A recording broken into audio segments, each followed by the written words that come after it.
Yes, indeed. Another episode of Loveline continues. 1-800-LOVE-191, 1-800-568-3191. Fax number 310-854-4455. I'm Adam Carolla. I'm me. I'm Dr. Drew.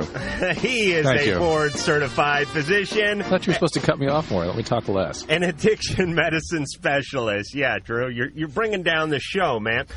We have the guys from Love and Rockets coming in here tonight. They're already in here. We're going to bring them in after the first break, talk to them, find out what the hell has been going on with them. They've been out of touch for a little while, working on other things, but they're coming back stronger than ever. Drew, you got anything you want to discuss, or you want to go for the phones? I want to go for the phones. All right. That's what made the show famous. Billy. Yes? You're on Loveline. All right. I just want to say first thing, you guys are geniuses. You all say some of the wittiest things. You all need to, put out a book or a tape or something. Well, that's fascinating. We say, should we put it on 8-track? Hey, whatever works. Oh, okay. All right, Bill. Thank you. Second thing is, I'm from Louisville, Kentucky, and you all... No. You all couldn't be more right. Anybody that's worth anything from Kentucky needs to get the hell out of here. Now, I didn't mean... You have to understand that when you're doing comedy, you need a few, geographical references, and you just throw them out, and after a while you don't even think about it. But it's true. But it's true, am I right? It's true. It's true. Billy, when are you getting out of there? ASAP. I'm getting ready to go to college in the fall. Where are you going? Well, I'm going to Campbellsville, which is still in state, but that's just till I get my degree. You're moving on to the bustling metropolis that is Campbellsville? And by the way, here's my rule of thumb. I don't go anywhere that's followed with a ville.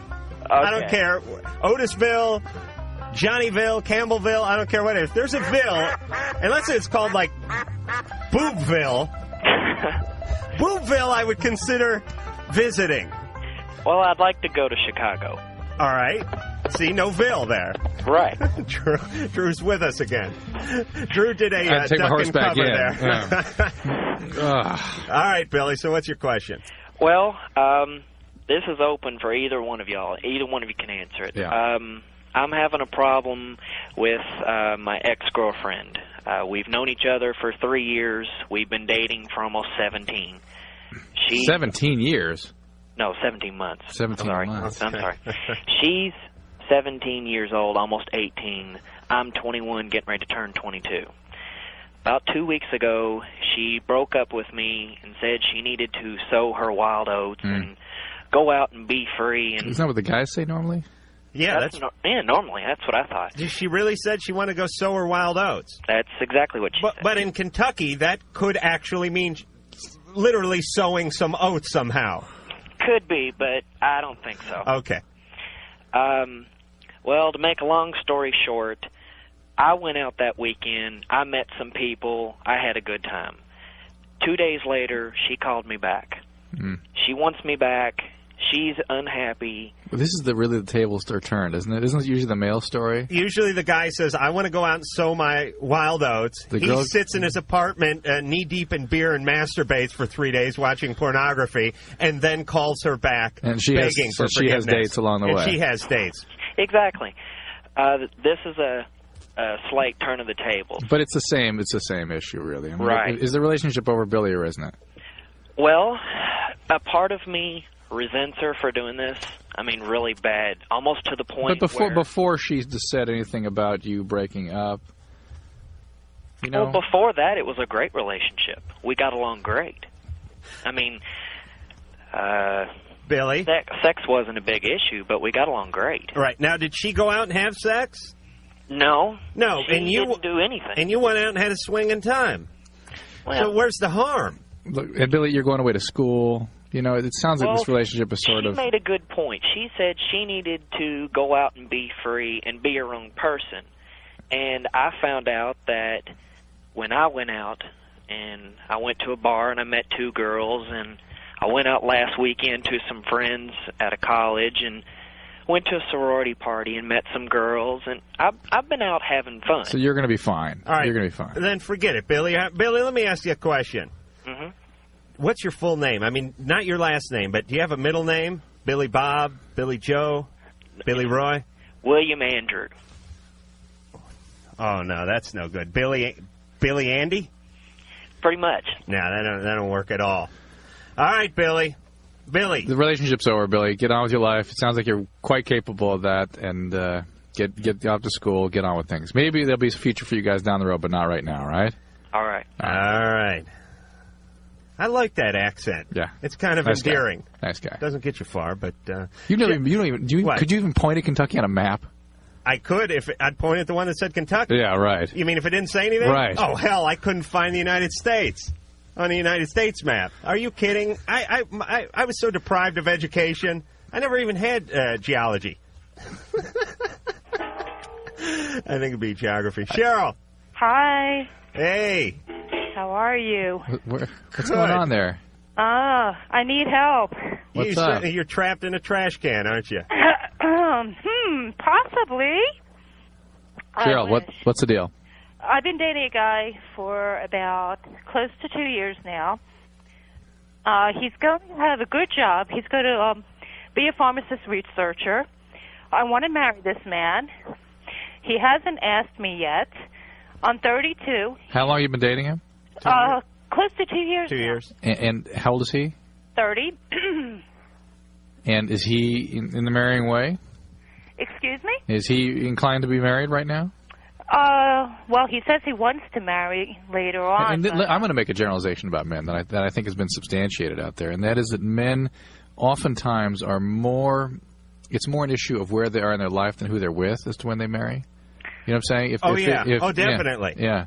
So what should I do? Because I'm ready. I want him in my life. He tells me he loves me. He doesn't say it. He says he shows it. By helping me whenever I need help. Yeah, but jumping your car is not love. I mean, he won't say it. You've been with him for 2 years. And he won't tell me he loves me. He'll do anything to help me. Is he just one of these people that is incapable of expressing that feeling? You've got it. Yeah. So it's not whether or not it's not you. It's not the relationship. He just is terribly uncomfortable. I'm very uncomfortable. No, he's uncomfortable. Should I stay or should I go? All right. You want me to... Cheryl. Yes. I'm there. I'm with you. You want me to talk to him? I'm at work. He's at home. I'll straighten his ass right out. What's his number?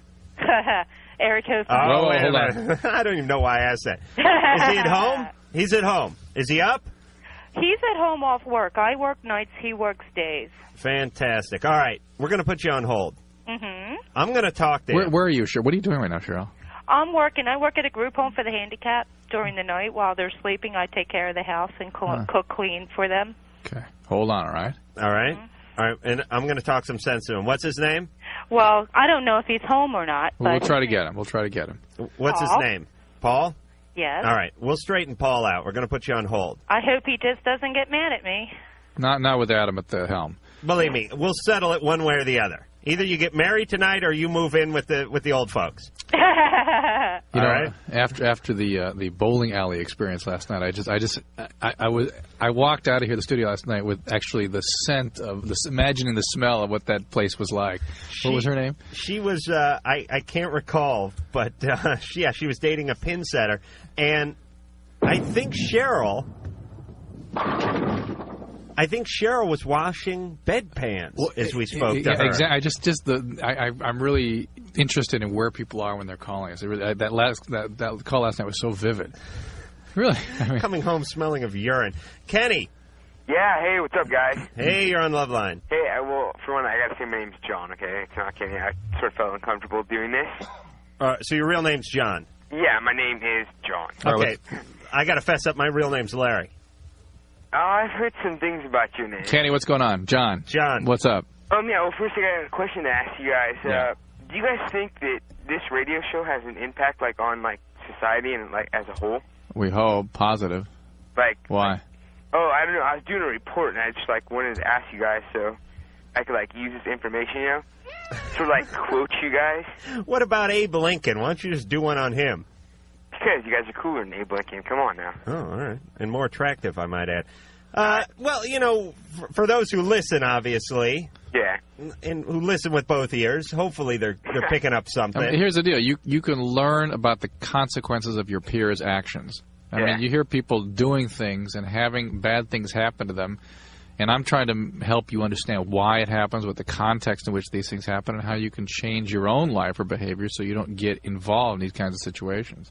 Yeah, some of the people, I don't get involved in this. I mean, although we talk about pretty explicit stuff, both of us are actually espousing pretty conservative values. I think. Oh, yes. At least I am. Yes, round up all minorities. Are you talking about that one? No, that's off the air. No. Oh, okay, yeah. No. Yeah, John. Except for the Boobville illusion.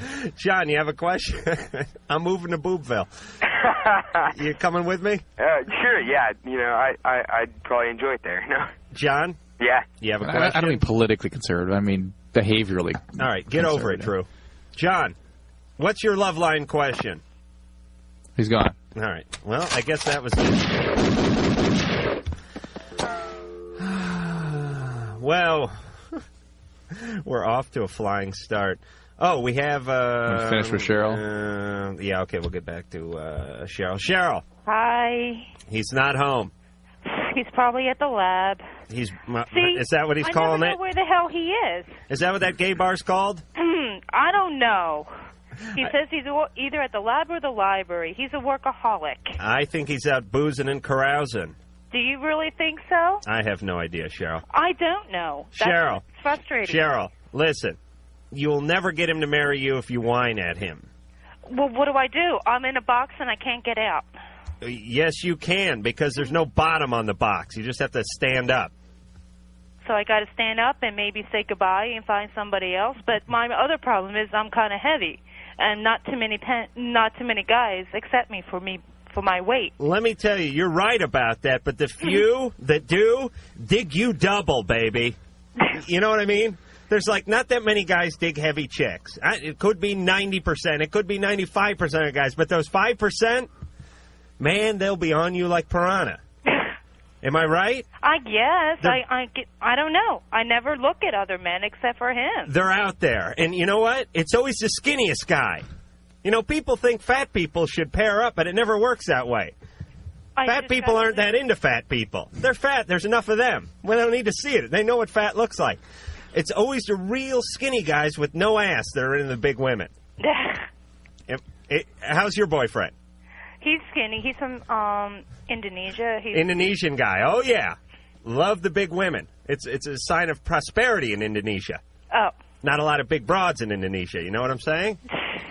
I'm hippie. That's where my weight is. You're hippie. That's fine. You get yourself a spindly guy with no ass. He will love you. Cheryl? Yes? If this guy can't say loves you after 2 years, I think it's time to move on. Could be a cultural thing. Yeah, an Indonesian thing. We don't know. Don't judge. I don't know. Yeah, something in the curry. Listen, Cheryl, give him an ultimatum. Okay. Tell him it is time for him to commit or move back to his native Indonesia. Or give him at least a time frame. Get this. He only likes American women. Then he has to act like an American man and say he loves you even if he doesn't mean it. Good night.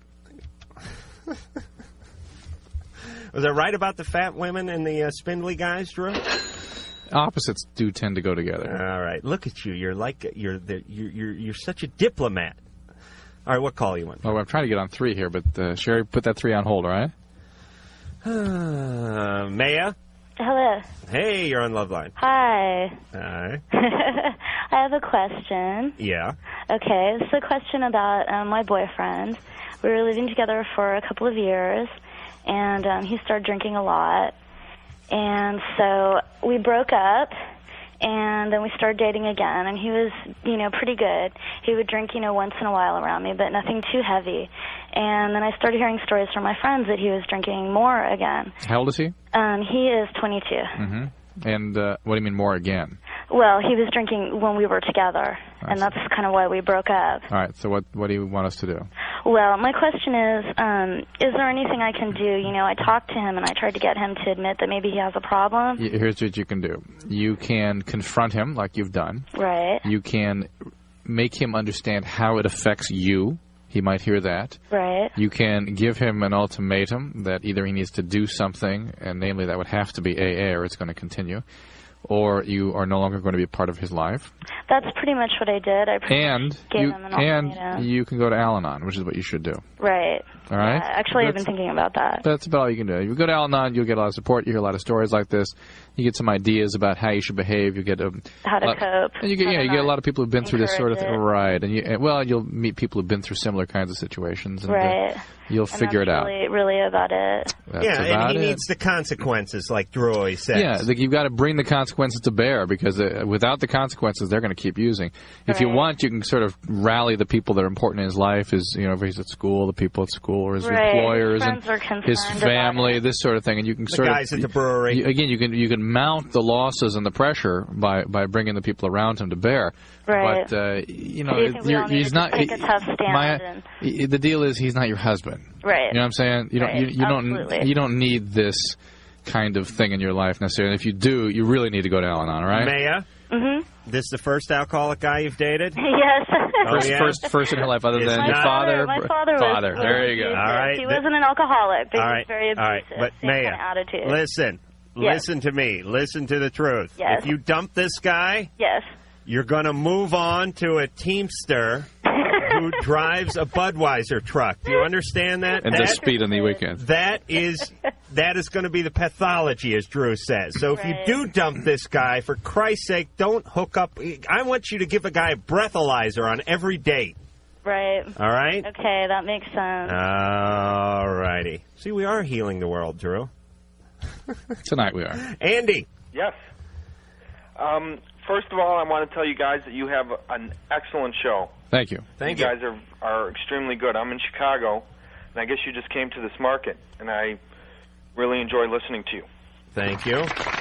I haven't heard a lot of people call who are recovering, and I have 8 years of recovery behind me. Congratulations. Thank you. And marijuana was my drug of choice. Mm-hmm, mm-hmm. And it's nice to hear you talk about marijuana, because a lot of people don't feel. Doesn't it make you mad when you hear people politicizing pot and making, what that drug did to you. You know it. I see what it does to people every day.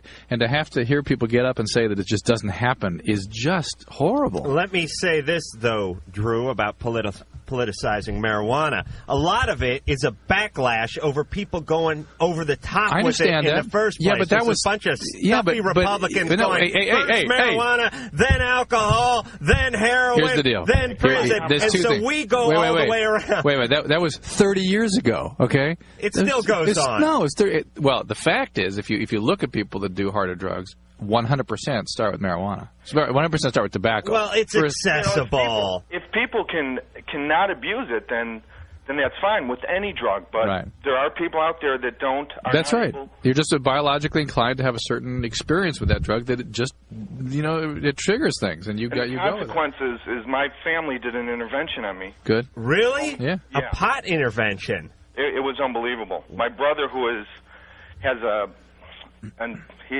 heart is a rock. He broke down and started to cry. Do you have other recovering people in your family? Actually, no. We tried to trace back to see if there was any alcoholism in our family. It's got to be there. Great-great-great-grandfather we thought might be an alcoholic. Not many marijuana interventions, I would imagine.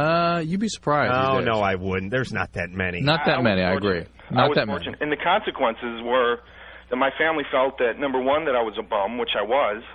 Luckily, I had an apartment, and some of them thought that I was going to die. Yeah. So what happened? You came home, and they were in the living room with the bag packed and everything? My parents finally became aware that I had a problem.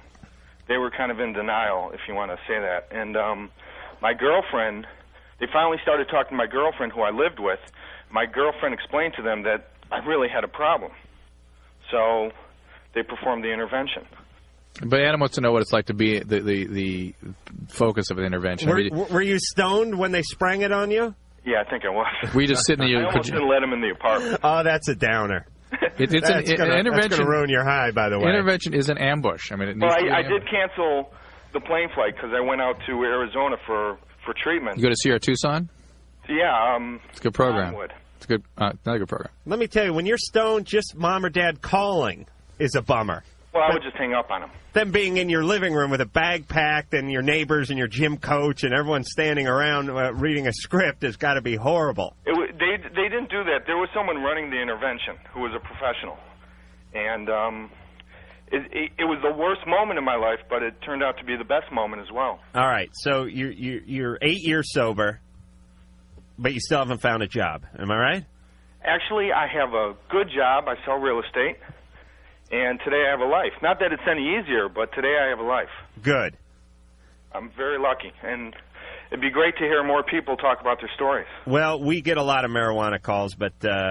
Just to punctuate what you said, some people have concerns about the anonymity issues, and so they hold back. So if you don't hear much of that, that's part of the reason. Yeah, blame it on anonymity. Well, when we come back... Tradition. We're going to have the guys from Loveline Rockets, and we will be back.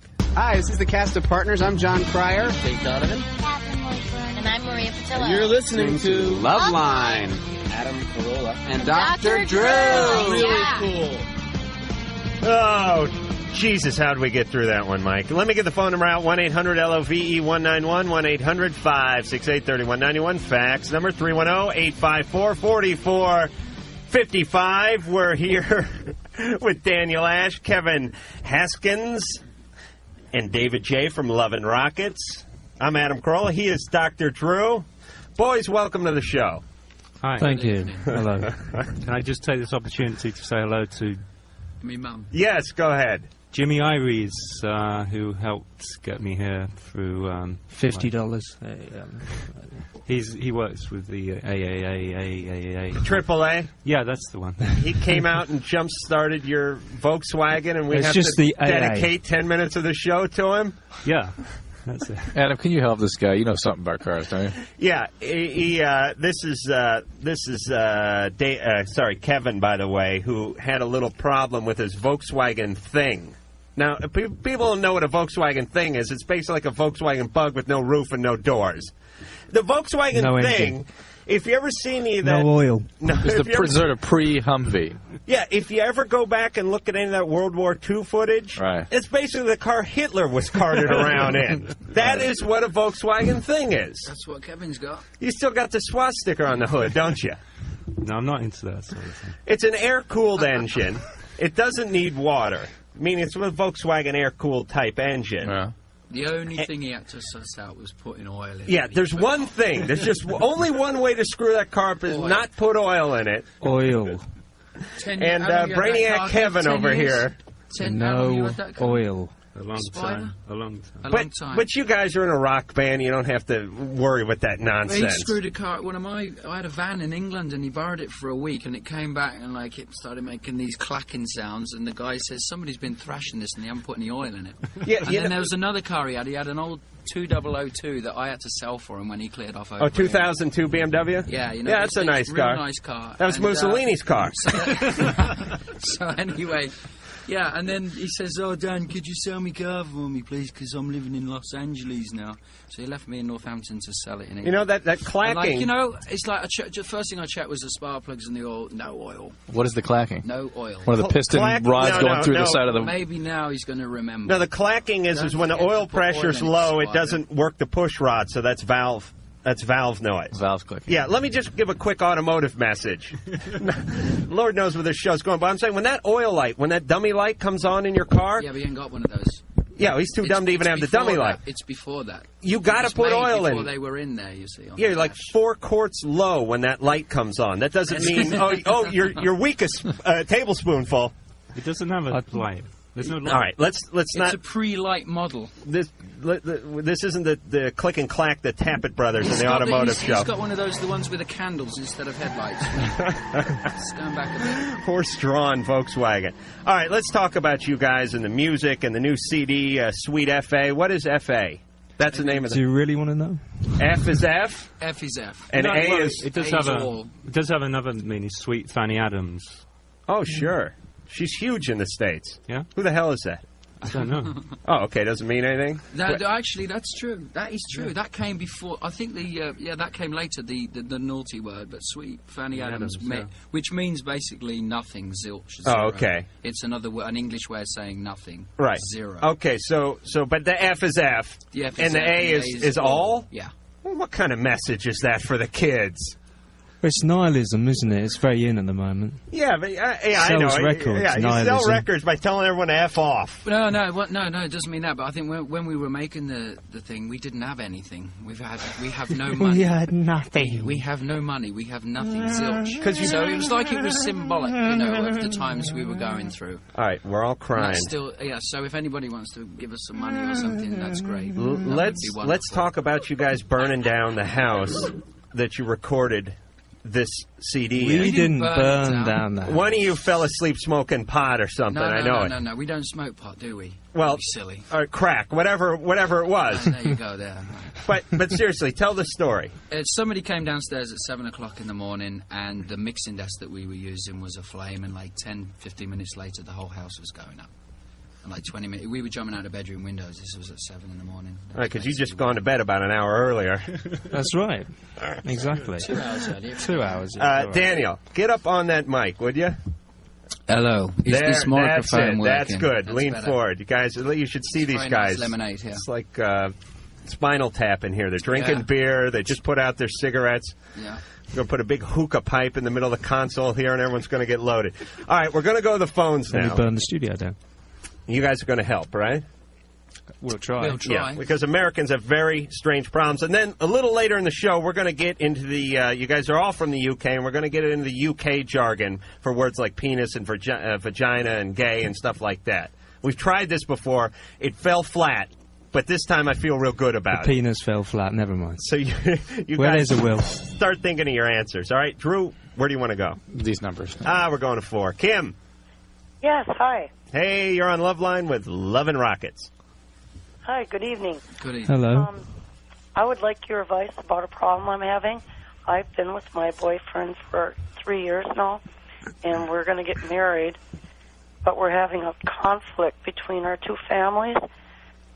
He's Native American, and his family wants a traditional Indian marriage, and I'm from Swedish descent, and my family wants a traditional minister in white dress kind of wedding. Can't you guys just compromise and get a rabbi? Or can't you do both, like on different? I don't know. You know, I mean, can't you have one ceremony and then the other? Anything. I mean, really, if it's that important to both that they experience. They're both stubborn. How does a Native American wedding work? What tribe is it? First of all, wear a traditional dress and feathers. What is the tribe? And what's the tribe? Hi, how are you? Oh, what tribe? Yeah. Dakota.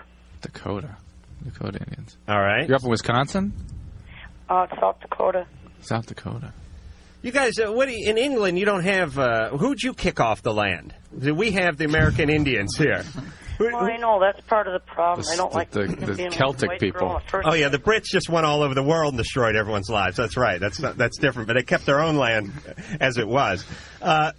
So, why I don't know. Can you flip a coin? No. Can't. I bet you neither family will back away from this kind of thing. But isn't there a way you can have both ceremonies in some fashion? That might be possible. Can't you combine the two? You know, take the elements that are meaningful to both of you and think of your own or even have ceremony. Two separate ceremonies if necessary. Find a way. Be creative. Think of a way that you can make both families. I'm trying to get them to compromise on something. You can dip buffalo cubes in fondue. That would be a compromise. Jessica and buffalo. Kim. Yes. Kim, you guys love each other, right? Yes, we do. All right, this sounds like nothing. You love each other. Weddings make people crazy, by the way. Yeah, don't bother getting married. It'll only screw it up anyway. No, I don't mean weddings are bad. I mean the ceremonies make people crazy. Yeah, but that's another answer actually. Like if there is a big problem within the two different ceremonies, then just don't have a ceremony at all. Just live together and be happy. Or maybe just have a legal marriage without a big ceremony. There you go. Or elope. Yeah, go to Vegas, do something like that. That's the problem. The parents meddle. The whole family meddles. When it comes to weddings, wait till your time comes. It makes people pretty wild. I'll tell you, whatever one I'm going with is whatever one her folks pay for. Oh, that's right. That's whatever it is. You ask nothing from your family, they give you nothing, right? I will become a Jehovah's Witness as long as her parents pay for it. I'm going with it. Whatever it is. I'll walk on coals. Does not matter to me. Bill? Hello, Love and Rockets. I'd like to thank you guys. I lost my virginity to your song "So Live." We're not responsible, Bill. You can't hold us responsible for that. No. It was a great time, but thank you very much. We got a guy on hold who got herpes of that song later. So, my question is for Dr. Drew. Yeah, a lot of people like to use the term "sexual peak," kind of throw it around a lot, and I was wondering what the medical definition of that was. Is it like the time for best orgasms or most fertile, or what? No, I don't know the precise definition, but they're basically talking about the time in which the sexual biology is most prominent. That's about the best way I can describe it. When you're when you would be most preoccupied about sex. Let's put it that way. Oh, okay. And you'd be most able to perform due to the biologic peak. Yeah. Okay, that things are functioning as well as they are ever going to function. Basically. Okay. You what pass. age is that You're guys, gone. then? You're I'm done. curious. It's happened. No, It's not a Bill. long time ago, The Love dear. and Rockets guys. Okay. Yeah, believe me, guys, we're all on the dark side of the mountain. We're all coasting down the backside. We're cartwheeling down the backside of our sexual peak. Well, somebody told me Speak for that sexual yourself. peak for a guy is supposed to be 18 years old. That's right? correct. That is correct. Well, I wasn't interested in sex till I was 23. Had you been, you would have been more then than... Yeah, but I wasn't. Well, so is that like, there are other really factors. uncommon? No, there are other factors. I mean, when you're a teenager, often people are depressed. People are preoccupied about a lot of other things. So it may not be a prominent issue in your life. But No, I wasn't depressed. I just was at other things. Well, but it's. I think my mum said I was a late developer. Like, Did you have hair on your parts and stuff at 18? Yeah, not much. No, I don't think I was shaving until I was about 30. How you doing now? I'm not bad. Okay. We're going to go for a pube check later in the show. Okay. It's custom here in the with you? States. Now, yeah, but what it is, it's an truce for pulse. It's an average. I mean, some guys hit it at 15, some guys hit it at 21, so the average Actually, is 18. late puberty is associated with longevity. Oh, that's good. Oh, really? There you go. Sorry, Adam. Well, no, I didn't start masturbating until I was I remember 16. my older brother was shaving when he was about 14, 15. He could grow a beard, you know. And now he's over the hill sexually. I don't know, but he looks a lot older than he is. Right, but see, the big ironic joke is God's cruel joke on humanity is guys hit it at 16, 17, 18. They can't find a woman to save their lives. Women hit it at 34. Or so. Guys are in their TV watching peak at 34. We're in our snacking peak, it's called. At that age, we can't satisfy the women anymore. We have prostate problems. We lose our erections quickly. It's not. It doesn't work out. How old are you? I'm 31. Well, and you're having all these problems. I've lived 1,000 lives. Right, that's what it is. So you burnt yourself out quick then? I was impotent in a past life, yeah. Right. And we'll be back.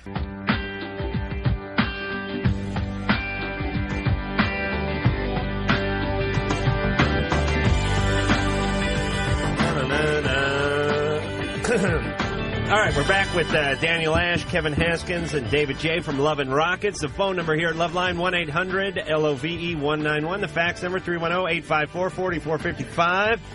I'm Adam Carolla. He is Dr. Drew, and we were talking about something about 10 seconds ago during the commercial, which was the guys from Love and Rockets, all from the UK, and saying that this is very foreign to them, the fact that this wouldn't go on in the UK. People calling in, talking about having venereal warts and their husband's impotent, and all sorts of very personal problems like this, because it's a different environment in Britain. Different culture, really. It's But not cricket. But sometimes I'll watch TV and they'll televise. I guess it's the House of Commons or a Parliament meeting or something.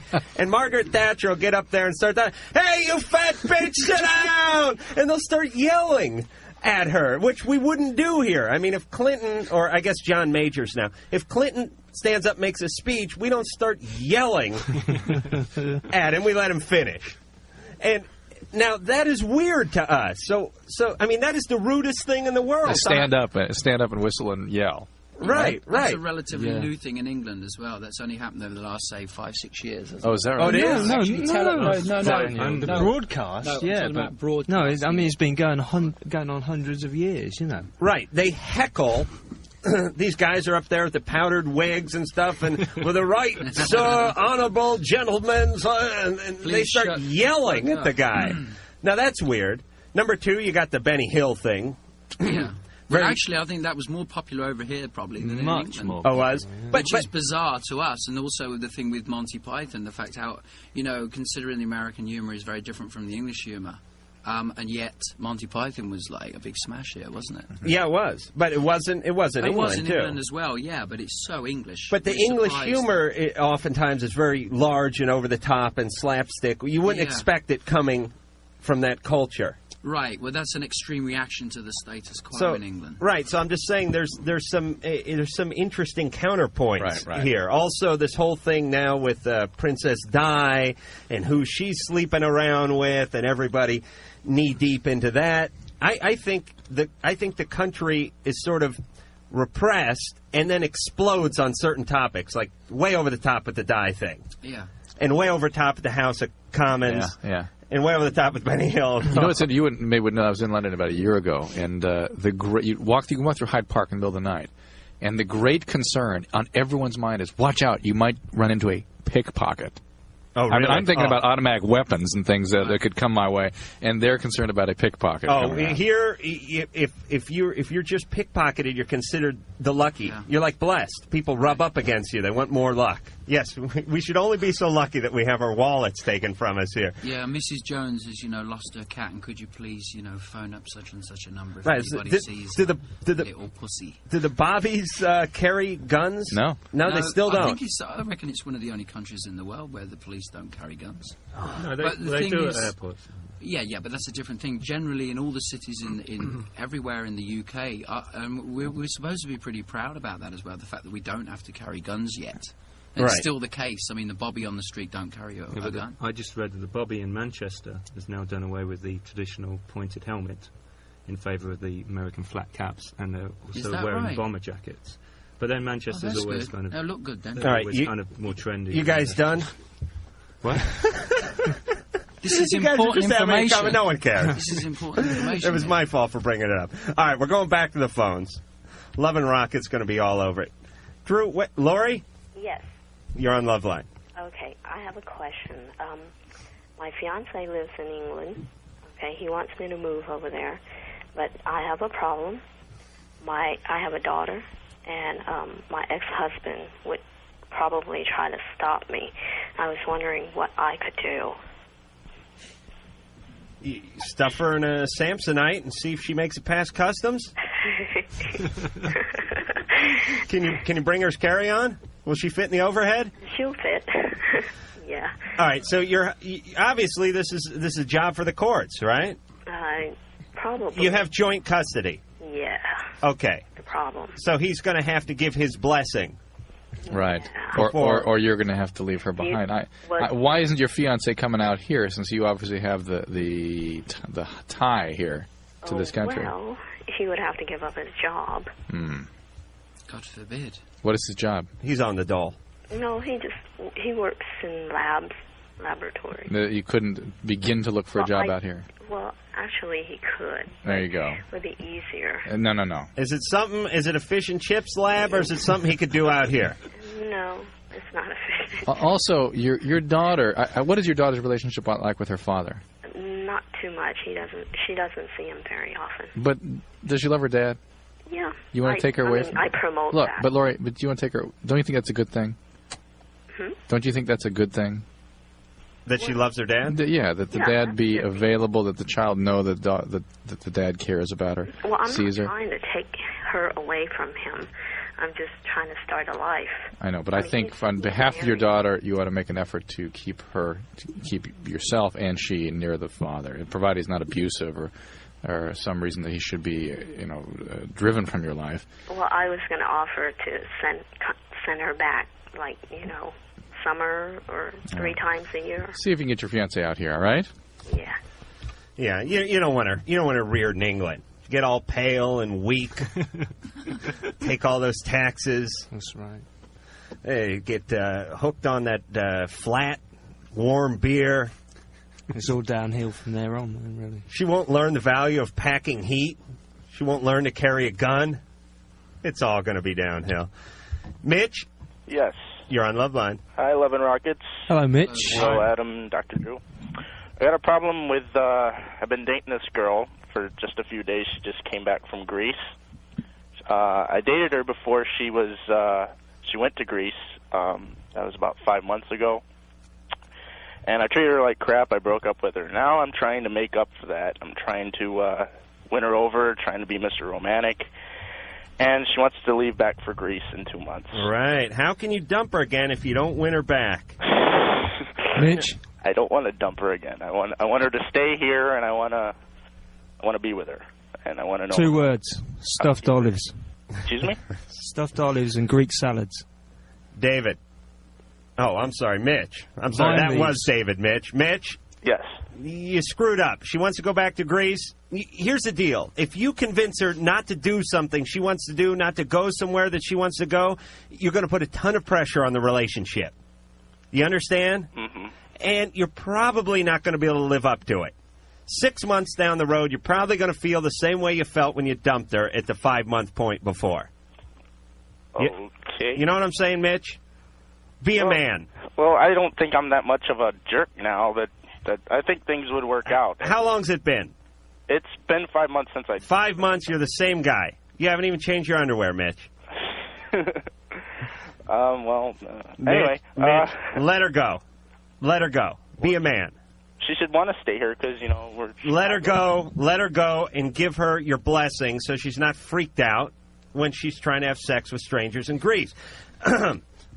We're going to play a song by Love and Rockets off the CD Sweet F.A., and that song is Sweet Lover Hangover. Oh, that was Sweet Lover Hangover from Love and Rockets. How much time do you spend trying to figure that out, by the way? Why I love big breasts? No, not much. I think 2 hours a day. You know. I don't know. We were just talking with Daniel Ash from Love and Rockets. He says he loves the vampire movies with the big fangs and the big breasts. I think it's the big breasts you're attracted to. Well, I'm attracted to both. It's just like I find those teeth. When it's with a female vampire, I find it really sexy. All right. But since I was 12, it's been like a total fascination. But I used to do that instead when a teenager. Instead of going out on Friday and Saturday night, I used to deliberately stay in. And in England, we used to have like horror films. It was either The Mummy, which was crap, or it was Frankenstein or Dracula. And I always used to hope it was the Dracula thing because that was very romantic and all that. Right. And like when you had the brides of Dracula and all that, these beautiful, shapely women with the teeth, and the teeth I found really attractive. But here's my contention: the breasts without the teeth you could live with. Oh yeah. But you wouldn't want the teeth without the breasts. That's true. So I'm saying it's the breasts. True. Well, it's both. No, of course it's, in real life. But I'm saying that the actual image of these women, when they actually smiled and you saw these pointy teeth, I found that intriguing and very attractive. But not in an oral way. I mean, you wouldn't want them pleasuring you with those teeth, would you? No, I just want... No. No.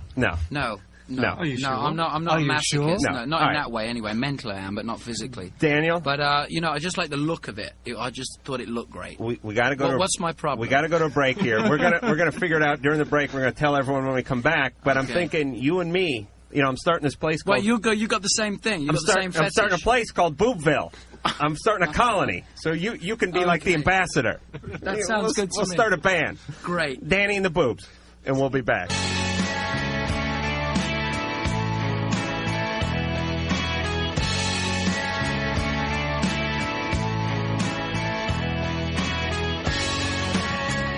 All right, we're back, and we're going to be back again in 10 seconds. All right, I'm going to reset the show. This is Loveline. The phone number, 1-800-LOVE-191. The fax number, 310-854-4455. We're here with Daniel Ash, Kevin Haskins, and David J. from Love and Rockets. We're also here with Dr. Drew, who's a board-certified physician, addiction medicine specialist. And, guys, I wanted to get to this. We're going to try it again. If this doesn't work, we'll just forget it. Not that we've tried it before with you guys, but when we have British bands in here once in a while, we know there's a little different lingo over there, over the pond, as you would say. And you have different terms for different parts and different acts.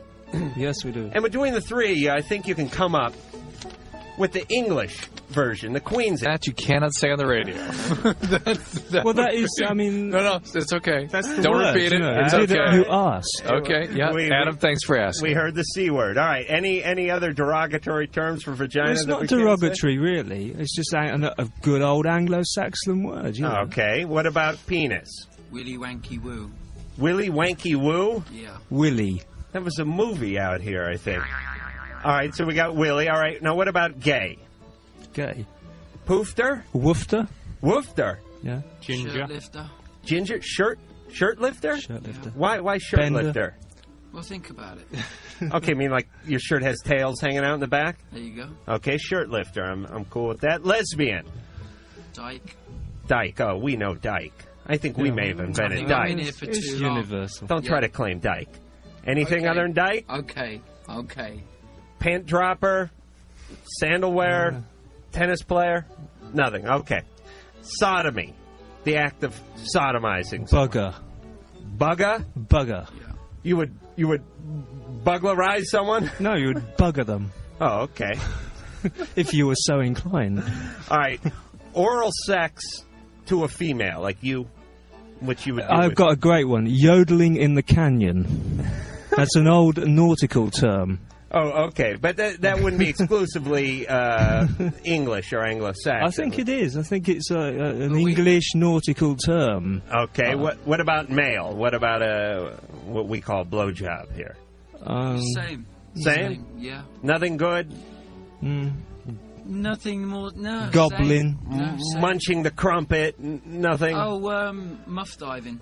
No, that's Oh, the other. that's That's the other way. You're getting confused That's another now. one, actually. Yeah, going back to the other question, muff diving. Yeah, but that's English. That's our English. No, that's we're your- claiming that. Yeah. Oh, you're claiming that? Yes, we claim muff diving in the name of the United States and the free colonies. You think so? Yes, we do. I must say that there's one crucial term here that causes a lot of problems, culturally between the two nations, and this is again going back to the female genitalia. This is David J, by the way. This is fanny, which in your neck of the woods means something very different to what it means in our neck of the woods. All right, it means rear end. It means rear end, but in our neck of the woods it means front end. Oh, really? It means front bottom. Really? Yes, it does.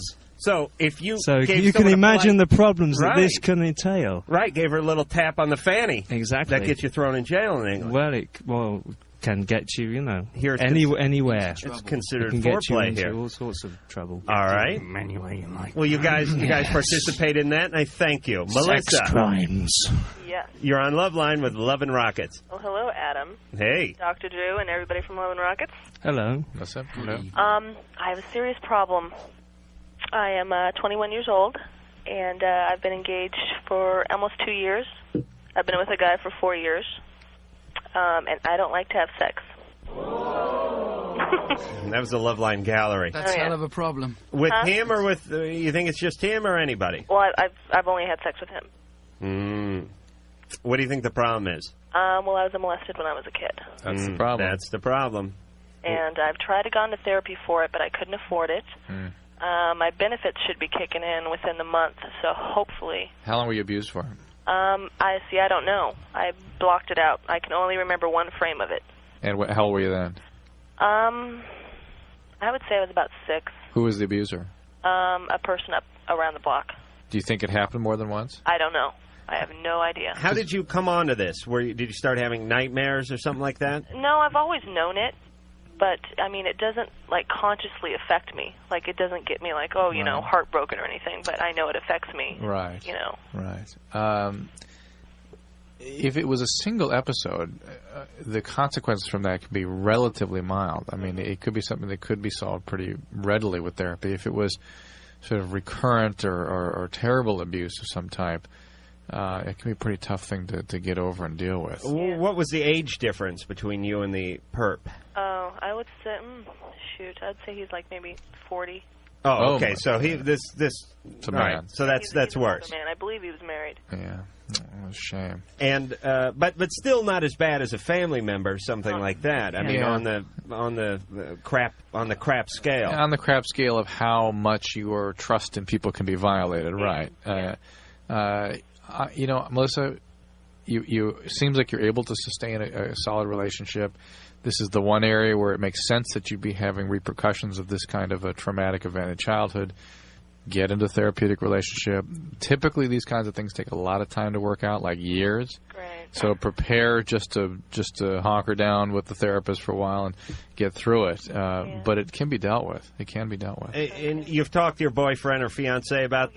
He's great about it. All right. I mean, it's a perfect situation for you to grow, Yeah. to get through this. Do you have any suggestions about him? Because I hate putting him through this. You know, it's been 4 years. I mean, I used to not tell him. Like, probably the first 2.5 years, I never told him that I didn't like it. I just did it, you know. But I've gotten to the point now where I just don't even want to do it. Right, I tell him, no, I'm not going to do it because I don't want to. Right, and this is going to create a rift in the relationship. Yeah, I mean, no matter how understanding the guy is, he's 21, 22. But on the other hand, if he really loves her and she says, look, I'm going to take care, I'm going to do something about this, it's going to change because I want it to change, he'll stand by. Yeah, but you do have to do something about it. Yeah. Okay? And, I'm trying to... The business that I'm in, I'm a dancer. Do you think that gets in the way? Or could that have an effect? Yeah, that's going to... Wait a minute. Is this ballroom, modern, tap, or jazz? Yeah. You're a nudie dancer. Yeah. Yeah, so what I would... It sort of casts a different light on your situation here.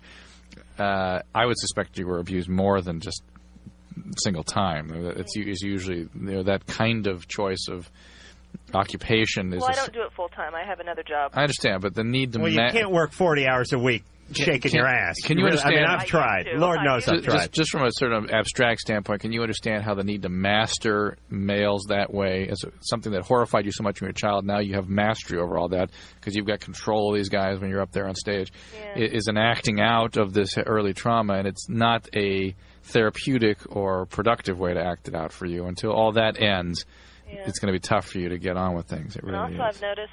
You notice how many other your colleagues there have been abused too? Right? Talk to them. You'll find that most of the women have been. Yeah, some of them have. Most of them have been. Yeah. It's sad but true. I noticed when I am confronted with sex with my fiancé, I turn into a little kid. I get nervous. Yeah. I think I'm not doing it right. Listen, you got to get some therapy, okay? Okay. Get the benefits kicked in, get going. But it's going to take a while. Make some changes, all right? It's going to take a while.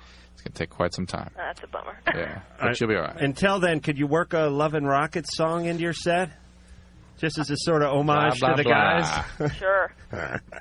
Yeah, coming to the stage. We got Amber. Look at her. Come on, fellas. Be generous. Show her you love her. She was molested when she was younger, so come on, ante up. She needs therapy. You never hear him work that in. That was a little morbid humor. Yeah, it's dark, black humor. You guys pissed off now? Yeah, I'm empathizing. As much as I can. I wasn't in that position. No one here molested? No, but what can you say? I mean, yeah, good luck. Don't be embarrassed for empathizing with them. It's a common problem in this country. Unfortunately, just terribly common. And right now, something that occurred to me from living here.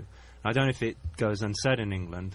Maybe no, I think it's an epidemic here. It seems to be phenomenal. I don't know. It's probably the violence in this society as much as anything. But what's happening now is it's a worldwide thing. I think. Yeah, but now it's just that we keep quiet about it. I think it is. Here's what's happening in this country: is that the children that were abused go out and become the perpetrators of abuse when they're older children or even they're young teenagers. When they're 8 to 13, they start abusing 6-year-olds. So you get this exponential growth of this. It's bad news. No, but I've heard this. I've seen documentaries on the same thing in England. It's rife in England as well. It's a big problem in the UK, and I think it's worldwide. I don't think it's just the USA at all. Definitely what you'd call a negative cycle. Laura. Yeah. You're on Loveline with Loveline Rockets. Hi. I have a question about asthma and acid. Asthma and acid. Yeah. Well, I'm like a serious asthmatic. But yet I've been sober for a while now. I went through treatment and everything. But I was wondering if acid had any effect on that. In other words, you were using an acid was one of the drugs you were using? Yeah, that was my drug of choice. And now you have a lot of asthma? Well, no, I had asthma at the time also. But I went to the hospital a lot and stuff. And would it have any effect on having because my lung collapsed also? God, I have seen some very strange reactions to acid. I had another kid I was treating who has excess pressure in his brain, hydrocephalus, and I believe it was caused by acid. He took a sheet of acid in an attempt to hide something he had from some authorities, and was so sick I mean, he's permanently has to have a shunt in his brain. I mean, how many hits were on that sheet? 10 or 20, something like that. I mean, a lot. So the cops were banging on the door. He shoved the whole thing. Now, you used to be able to do that with pot and certain other drugs, but acid really not a good idea. People, the physiologic effects of acid are really not that well understood. Most of the damaging effects are to the brain. I don't know of any effect on the lung. Okay, Laura? Okay. Good luck. Shane. Yeah. You're on Loveline. Hey, how's it going, guys? Good. Hey, I have a problem. I saw this guy on Wednesday, and we got to know each other and everything. We went out Wednesday night, went up into the mountains, and just spent the whole night just having fun, and came back. And for the past 5-6 days, we've seen each other or talked to each other every day. Shane? Yeah. Do your friends know you as Shane the shirt lifter? Yeah. Okay. Okay. But my problem is I told him today that I really liked him and I would like to get a little closer. But I don't know how he feels. Well, all right. You met a guy and you immediately went to the mountain with him. We went up to the mountains. We never touched each other. We just spent the whole night just talking, getting to know each other. Later Thursday, I sent him a rose to his work just to thank him for taking me out. All right, Shane. Yeah. Should we call him? I don't care. Why don't we do that? Is he home? Yeah. All right, so let's just quick recap. You met the guy, you went to the mountain, you didn't fool around, right? That's right. You came back down the mountain, none the worse for wear. You sent him a rose to his work, and he hasn't really responded. Well, we went out and had lunch today, and like I said, we've seen each other, or I've been to his work. He wouldn't, I spent 3.5 hours at his work with him the other night, and then went home and stayed all night with him at his house. We slept 15, 20 feet apart. We just. I feel uncomfortable. I want to be close to him, but at the same time, I'm afraid to be around him. I don't know. All right, we're going to work that. But you're comfortable with your homosexuality? Yes. And you think he is? Oh yeah, he's totally comfortable with it. Well, why aren't you guys getting it on? I don't know. All right. I'm afraid to make the first move. Sounds like both of them are just really shy. Yeah, but you're in a pup tent. I know. I mean, he like I said, he came after lunch today. He came to my house. We had some wine, just relaxed, and then. All right, listen. Why don't you just take your time and just take it over the next month or so and see what happens? You don't have to dive in straight away anyway. Oh, I know. I thought about and I told him today. I said, we could take our time. I said, I'm not wanting to. So really Daniel, get up on that like it was the male genitalia. Come on. No, come on. What's the problem with that then? Why don't you just take it slowly? Well, I want to take it slowly, but this is the first guy that I've liked in over 3.5 years. Well, great. That sounds really good. Just take it one step at a time. Why don't you suggest another trip up the mountain, see what happens? Well, he asked if I like to go horseback riding. Well, there you go. Well, that's an answer in itself. The fact that he's interested. Positive. So but see, then afterwards, after I told him how I felt and everything, and and told him that I would like to be a little closer than friends. He just got real quiet, and he really never said anything much afterwards. Well, I think it's a case of time will tell. Or maybe he's got somebody else. Well, he just broke up with someone a couple of months ago. Well, there you go. It's a question mark on if he wants to get involved with somebody else straight away anyway. Shane. Yeah? Dr. Ash here. Shane, you both sound like you're pretty demure. You're pretty shy, both of you. Yeah. One of you is going to have to make a move. Otherwise, you guys are just going to sit around eating s'mores and camping every weekend and not getting any sex. That's the way that it's been. But if you can't nail someone in a pup tent, you're never going to get them. He's talking about a week or two. I respect him so much that I don't even want to. I'm afraid to even touch his hand. How long you met him a couple of weeks ago? How about the hem of his garment? That's not healthy, Shane. Shane. Yeah. Shane, come on, have some balls. Well, I want to respect him though. That's just it. I want him to feel totally comfortable. All right, Shane. Here's what you do. Now, I'm going to lay out a quick itinerary for you guys. Go horseback riding and kiss him. Okay. Okay. Go parasailing and feel his ass. No, Okay? That could be the totally wrong thing to do. Go 'cause the other guy windsurfing, give him a just hand job. Wait, I'm working up to something. No? Oh, okay, go on then. Because that's like, if the guy's just split up with somebody else, you don't want to just dive into something straight away. All so right. you got to give him time. Shane, just take it slow. Enjoy the guy. If he enjoys you, things are going to work out. Well, that's like he said. All right, I've had enough of Shane's whining. For Christ's sake. I don't mean to be cruel, but You're the guy went such a hard camping. bastard. Well, we don't have all the time in the world here. And let's say, if you can't get any in a tent, I mean, you should theoretically be able to put a pup tent on the floor of your church and have sex in it. Doesn't matter where the tent is, by the way. Oh, you're an American by any chance? I'm an ugly American. Frank. Yeah. Hey, you're on Loveline with Lovin' Rockets. Hey, what's up, Love and Rocket guys? Hello, Don, Frank. Adam. What's up? All right, check this out. Now, my girlfriend and I are sexually active, and she likes it hard, rough. And so I give it to her, hard and rough. About 6 months ago, I ripped the wall between the vagina and the butthole. That's the bathroom wall, isn't it? Well, not that thick. Now, Mr. Now, there's plenty of lubrication. We have oral sex beforehand. She's nice and wet and moist and all that good stuff. And tonight we did it again, and it didn't rip, but it damn near did, and she's in a lot of pain. Jeez. And my question is there a way to avoid that but continue our sexual practices? No. She couldn't get some sort of sphincter brace or something to withstand some sort of like Kevlar strap-on truss system so that Frank could go to town on her? No. Frank, come on. What? She's not a bowling ball. Well, she likes it like that.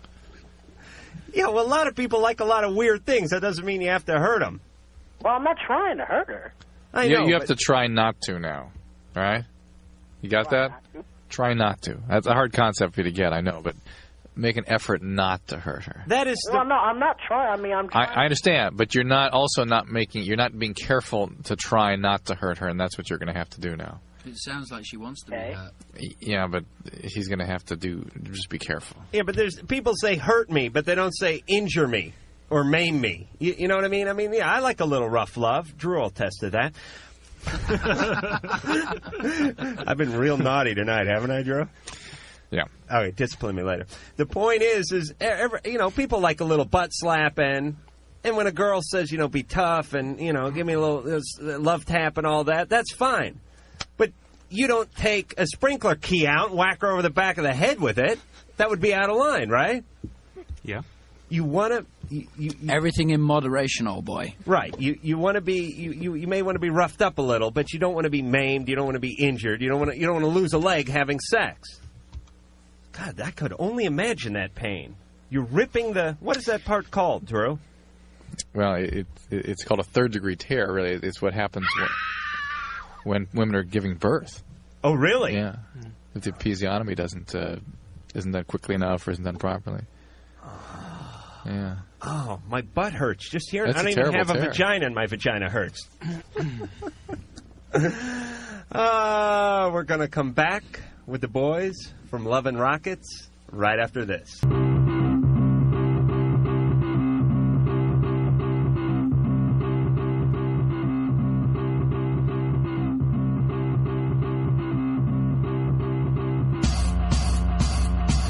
Hi, this is Chad Smith. And this is Dave Navarro.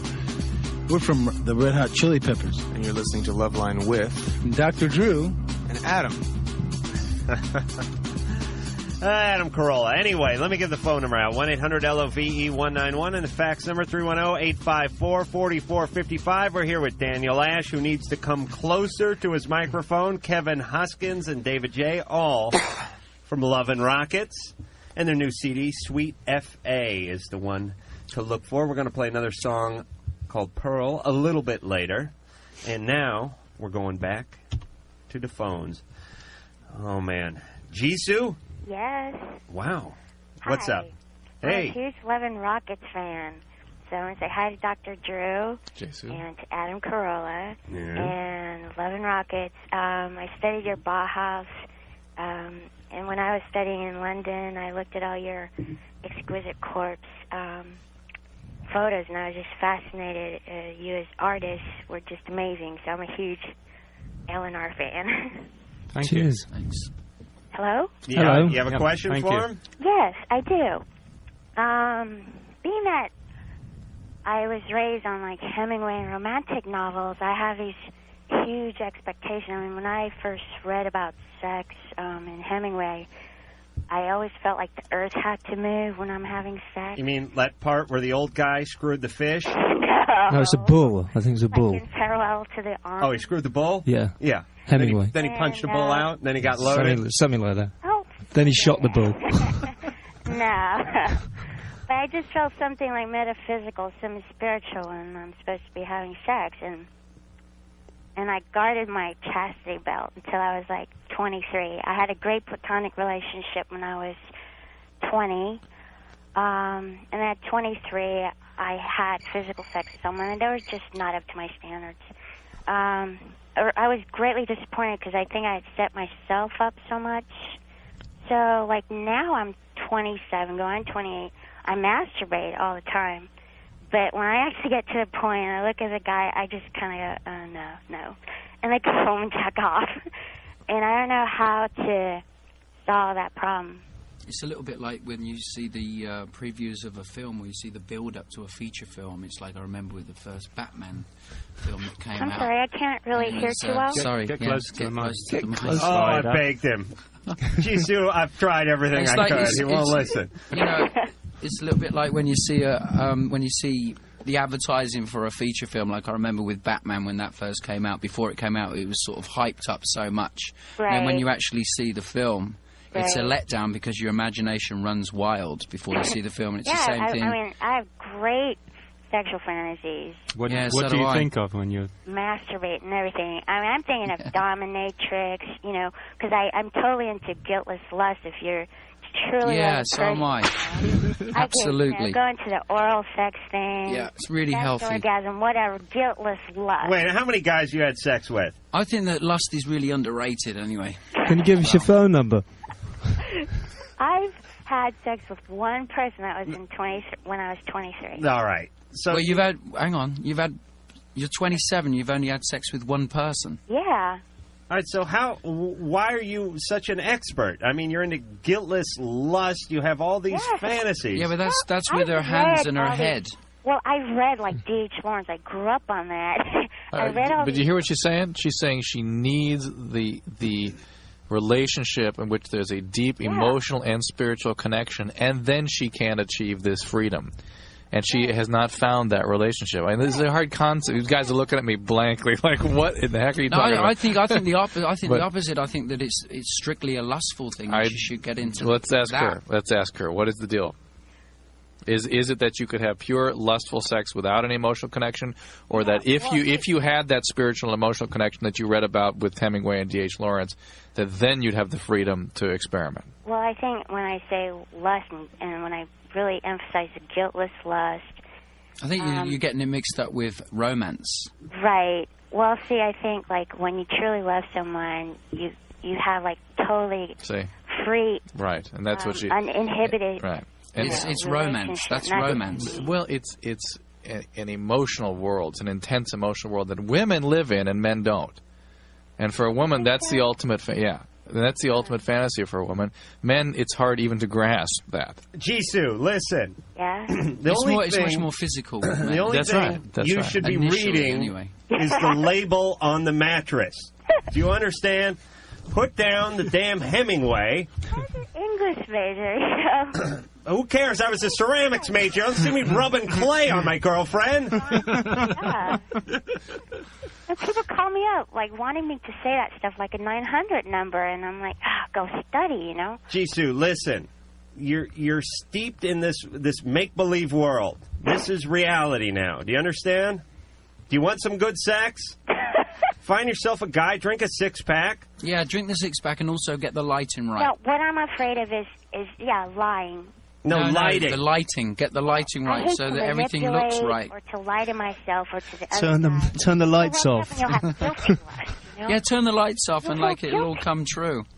Jisoo. I don't want to feel guilty. Jisoo, your crotch is going to dry up in another few years. Do you understand? You'll never been with a man. Sexual peak. Oh, you're only good on paper. Write a manual. Come on. This is sex. This is the real world. You have to learn by experimentation. What's your advice, Adam? My advice is the only way to really enjoy sex and the only way to really learn about sex and experience sex is to have sex. But have the relationship first. You'll find that person, and then you can follow Adam's rule, okay? I pretty much went everywhere to find her. All right. I had enough of her. She's going to ruin it for us. Everyone else is going to start thinking that way. It's out there somewhere, though. Keep looking. Yeah, but a little less reading and a little more humping. That's what I have to say to Jisoo. Man, she's intellectualized things. Elisa. Hello, Dr. Drew. Alyssa. Adam. Yes. Hi, David, Kevin, and Daniel. Hello. Hi. Good evening. Big Love and Rockets fan, Bauhaus fan, Twins on Tail fan. So Bauhaus. I'll be seeing you on the 19th. That was the old man. Yeah, but that's you were representing last time you were on, I think. No? Anyways, I have a big life crisis, and I hope you can give me some kind of advice. I've been doing heroin for about probably 4 years now, and on methadone for a couple years. Ugh. And I would like to quit. I started prostituting about 3 years ago to support my heroin habit. And I ended up marrying a guy that was a John about 9 months after I met him. And all right, let me just straighten things out for certain listeners. That methadone is the stuff that they put you on when you're trying to kick heroin. It's a legal drug, but they put you on. It's a long-acting. It's a Right. long-acting heroin. I'm just sort of clarifying things. And a John is the guy who paid for sex. yeah. Okay, continue. Okay, well, this guy I married, he's Japanese. He doesn't show any kind of affection at all. And before we got married, we would have, and he was paying for it. We'd have sex probably 7 times a week. And now I'm lucky if we have sex every 2 months. So he's not a John, he's a Ron. I guess you could say that. But he supposedly he thinks I'm off heroin. I know he finds plastics in the bathroom and stuff and accuses me all the time. So he's not stupid, and he thinks that I've quit seeing Johns, but I still have seen. There's still about 5 of them that I see that I like. I really care about these people. Even if I quit heroin, I think I would probably still want to see them because I've known them for years. Sure. Well, it's just, business is business. Well, there's no way I don't think that any prostitute that could see somebody for that long and not have some kind of feelings for them. How much do you charge? Anywhere from $30 to $100. How long? Well, if they want an hour, that's $70. So. Oh, really? All right, using condoms and stuff? Yeah. Okay, so you have a couple of minor things to tell your husband. You're hooked on heroin and you're prostituting.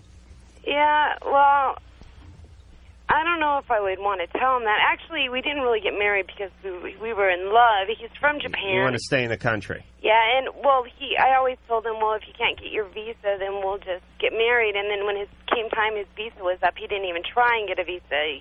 He just assumed we were getting married, and we, I was kind of pressured into it. Well, what can we help you with? Well, I want to know what kind of advice you could give me, what I should do, because, I don't want to do heroin anymore. I like to kick it. First of all, how much methadone are you on now? 60 milligrams. It is exceedingly difficult to get off 60 milligrams a day of methadone. You're going to have to go on a 21-day detox protocol. Towards the end of that, once you get down below about 20 milligrams, you are going to get intense withdrawal. The methadone withdrawal syndrome can last up to 8 weeks. It is like heroin withdrawal every day for up to 8 weeks. Heroin withdrawal takes 3 days. Anybody out there on heroin, don't get on methadone. Heroin withdrawal takes 3 days, 3 miserable days, maybe 5 miserable days. Longer than that. I've been in jail for a month and have been sick half the time. That's methadone, though. No, that's heroin. That's why I was on methadone. Don't talk to Drew. He was hooked on smack for 5 years in the 70s. No, it's typically about a 3 to 5 day detox. You may feel lousy, yeah, but the detox, the actual detox is about 5 days. Yeah, you don't feel right for 6 months. You're doing the methadone and the heroin. Which basically all heroin addicts do. Really? Oh, yeah. So it's like eating a Weight Watchers meal and then going out to Shakey's for a buffet. It's like you eating the Weight Watchers to get between the Shakey's. Oh, okay. Okay, because you still chip the heroin on top. And every heroin addict I've ever treated does that. And, you're gonna have to get a 21-day detox, and 21-day detox, and once you're down below about 20 milligrams, you're gonna have to go into a hospital and spend at least 28 days there. This is a lifetime habit you've got. You've got multiple other issues going on here. It's going to take a long time and a lot of very difficult work to unravel all this. Well, another thing is I don't know, a lot of heroin addicts I've talked to, they don't like sex, and I don't really like it either.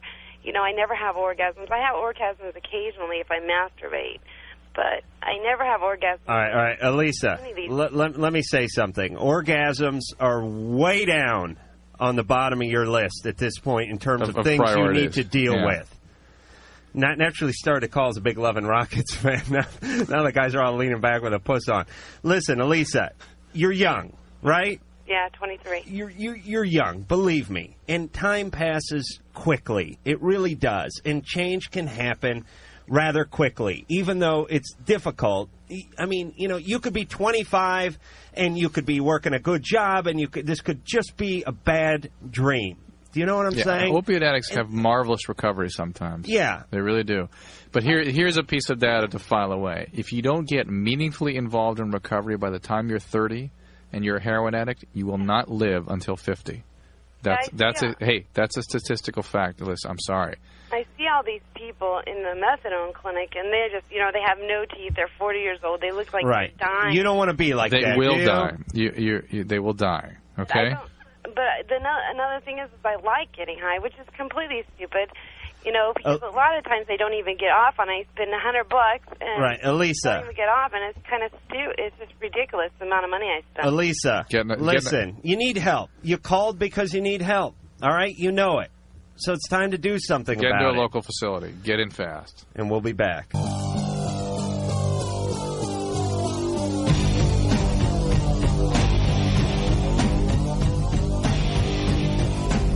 Oh, yes, indeed. We are back here at Loveline with the guys from Love and Rockets. Dr. Drew and myself, Adam Carolla. The phone number, 1-800-LOVE-191. The fax number, 310-854-4455. The name of Love and Rockets' new CD is Sweet F.A., and you can look for that 1 week from today. That would be Tuesday, the 19th. We're going to play a little more from them a little later on. But for now, we're going back to the phones. Phil. Hello, lads. Hello, Phil. How are we doing? All right, how are you? He's full of crap. This ain't a real limey accent. Yeah? From Stockport, near Manchester. Yeah, that's all right. It's authentic. Okay. You know it, lads. Now, come on, who knows better than I? Yeah, we know. Yeah, you know where we're at. So what's going on? Do they have a strange accent in that part of England, or? It England. changes. Like Apparently. 10 miles down the road, you got a different accent. Like we come from Northampton. If you go to Wellingborough, they've got a different accent. And that's 10 miles away. They say things like "oh where." And if you go to Birmingham, they sound all like this. Like Beatles. Well, it's kind of. It's a little bit like the Beatles. Liverpool, further north. 40 minutes away from Manchester. There you go. Phil? Yeah? Did you call to talk to your own? Did you have a question? Yeah, these American women, they're really strange, aren't they, you know? Yes, they're tan and luscious. Huh? Yes, they don't have the bad teeth and the pale skin and the scraggly hair. No, Steady on. No, they're very nice. But Steady on means I'm going to kick your ass in the Queen's English. No, I came over here last summer studying, and What are you studying? economics. Right. Great. You know, trying anyway. You have to in England. Right. Because they take, what, 90% of your taxes? Yeah. You better be smart with the 10% the Queen leaves you. I'm getting stung. Where are you ringing from? Where in America are you? I'm in western Wisconsin at the moment. I'm surprised they haven't run you right out of that town. Hey, you with the funny accent. That's it, you know. They're very conservative and they don't like arguing, you know what I mean? We get drawn into many arguments, but it's All right. Midwest, you know. All right, you're having trouble with the American women. Well, not trouble as much as, like, what's perceived All right. has been forward and what's perceived has been rude. You know what I mean? We worked the fanny thing out. Yeah, we don't even go into terminology like that because they're totally lost, you know what I mean? All right, but Phil, be honest. You were no Don Juan when you were in England, were you? I was all right, you know. All right, you did all right. So what do you want to know? Well, that's what I'm saying, is what's perceived. So you get other girls coming up to you like, oh, your accent's so cool, you know, say something in English. So you say something in English. Or he's in the accent-wise, and you just, you know, oh, that's so cool, you know, and so you get lots of attention, yeah? Yeah. But then, what's perceived has been forward, and what's perceived has been rude to take the next step, you know, to get hook up with all these chicks, you know what I mean? Right. Well, you're talking about chatting them up. Yeah. Right. I mean, it's very...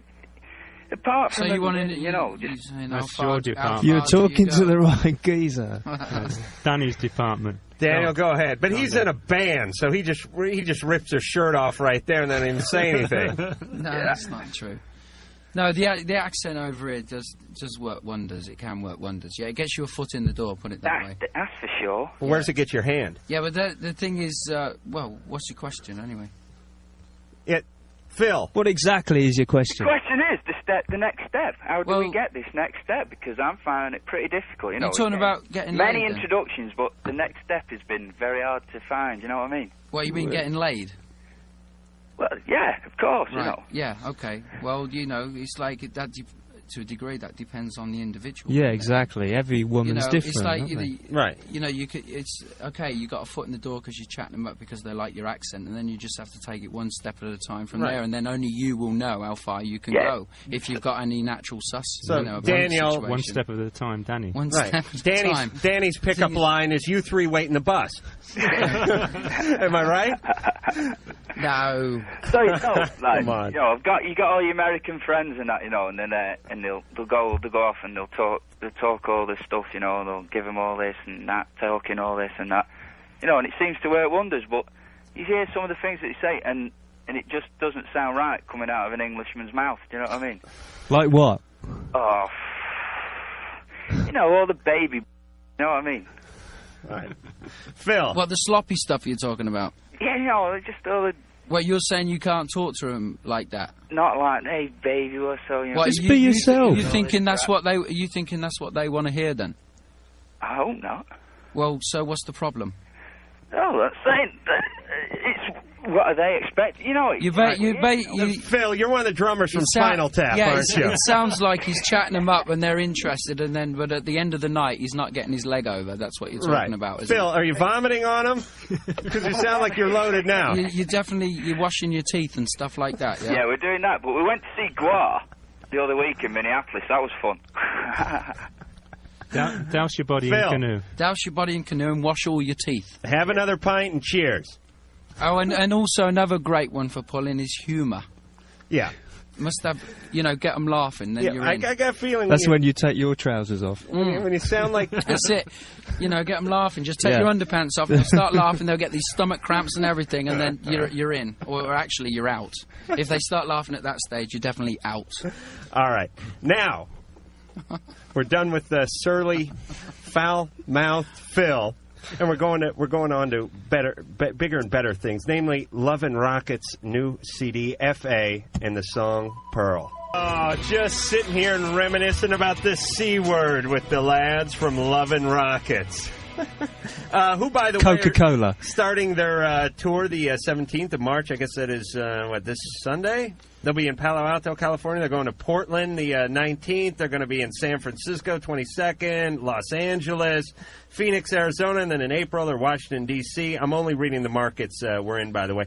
Chicago, Denver, and rounding it out the 15th of April, they're going to be in Pomona, California. So look for them when they come to your town, and we'll be back.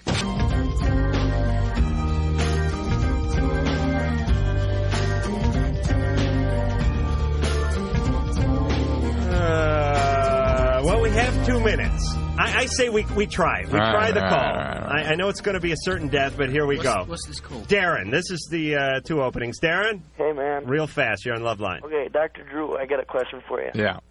It seems like in the crack of my butt, I have like an extra hole. Like, not like a big hole or anything, but just like size of an eraser. And it like... Where is it? It's like inch and a half above my regular hole. Not the kind of race your teacher tells you to go outside and bang out, right? No. No, okay. You know, so it's not down between your legs. No. Okay. It's not between Scrotumburg and Annisville? No, it's up like at the top of the. Above Annisville. Oh, Yeah. above South Annisville? Yes. North Annisville. Okay, that'd be in Crack County? Right. All right. I'm still moving to Boobville after the show, by the way. That there is probably something called Daniel's a... coming If they'll with have me. you. That's it. We're going together. There is something called a pilonidal cyst. Okay. It's a sinus tract that goes in. It sort of eats into the soft tissue there. It needs to be taken out. They can get infected. They can be a real mess. It could also be a fistula tract from the rectum, but the location you're describing to me, at least, sounds more like a pilonidal cyst. It gets inflamed once in a while, right? It hurts a little bit. Oh, yeah. Drain some clear fluid or pus out of it. Clear fluid, blood, pus. Yeah. Get it taken out, okay? Because it's not going to get better by itself. They can be quite extensive sometimes. Okay. All right, good luck. Thank you. Aren't you glad you took that? Yes, I feel better. I'm ready to eat. Pilonidal means nest of hair, if you really want to get into it. Pilonidal? It's probably, because there's just debris in them usually. Yeah, I got like furniture and stuff in that area of my body. I mean, I really pick up stuff. I got like an ottoman hanging off my ass at this point. I want to thank the lads from Love and Rockets. Because When's the they came takeout in. arriving? They were great sports. I want everybody to go buy their CD, Sweet FA, which is out in a week. That would be the 19th. That would be Tuesday. They're going to be on tour. They're back. They haven't been on tour since '89. They're back. They're going to be all over. 1889. Be all over the All place. over North America. So all go over you. find them. Drew and I will be back all over this show tomorrow night.